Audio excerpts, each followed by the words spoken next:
All right, let's dive into something that's less of a story and more of a puzzle. We're going to deconstruct the journey of a woman named Elise. See, we know where she starts and we know where she ends up. But that line between the two, it's completely broken. It's a mystery. So our job today is to play detective, to piece together how she went from this frantic escape from her life to, well, to a completely unexplained awakening. Let's get started. So, this is where it all starts. Picture this. A woman, completely alone, waking up face down in the snow. It's biting cold, the wind is just howling through her hair, and when she finally comes to, her fingers are frozen, purple. It's this feeling of absolute isolation, right? Like she's been dropped onto another planet with no memory, no context for how she got there. And then this. Just one word, screamed out into all that emptiness. It's a question that just hangs in the air, echoing off of everything. And that's really the core of our whole investigation, isn't it? What on earth could possibly happen to someone? What state of mind do you have to be in to end up here screaming this one desperate question into the void? Okay, so to really get to the bottom of that why, we've got to figure out the how and the who. And to do that, we need to go back.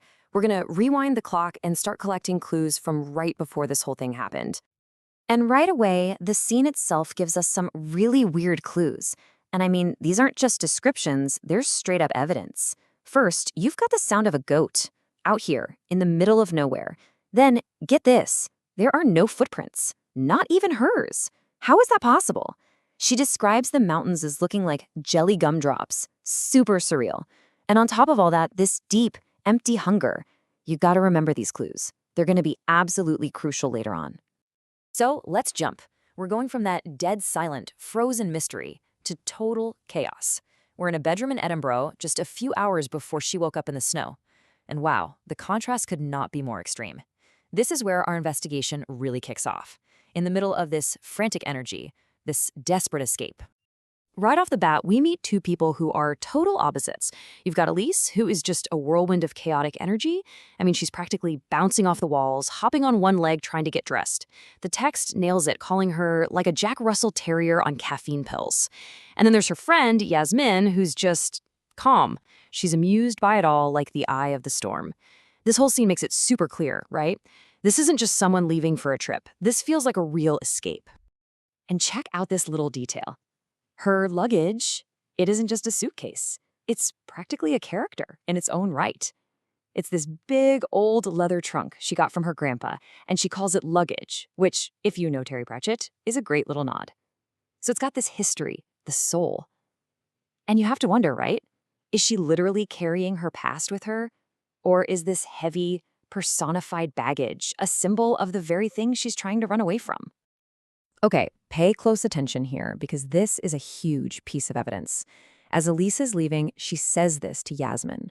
On the surface, it's just a weird, quirky joke, a funny way to say goodbye.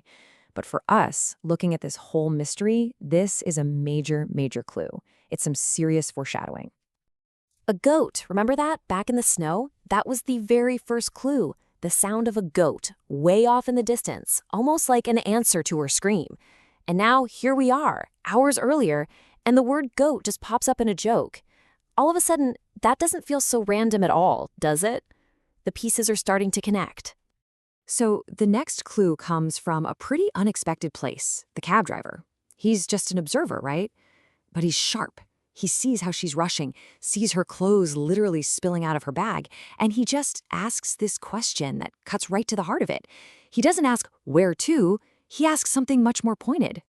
And there it is. She just comes right out and says it. This isn't a holiday. This isn't just some trip. She's escaping reality, the daily routines. I mean, that's a confession, right? It's her motive, laid out plain and simple. We now know for sure she is running from her life. So her escape literally takes flight. But what's interesting is that once she's on the plane, she's not just a passenger anymore. Up there in that weird in-between space, thousands of feet in the air, she shifts into this detached observer. She's analyzing the very world she's so desperate to leave behind. And just think about the sheer scale of this escape for a second. This is not a quick getaway. We're talking about a massive, multi-stop journey. Over 14 hours of just flight time. From Scotland to Turkey, and then all the way over to Mongolia. She is putting a serious amount of physical distance between herself and whatever she's running from. And while she's on this long journey, she's basically people watching, but with this really sharp, almost cynical edge. She's looking at the flight attendants and wondering how they keep those perfect smiles plastered on.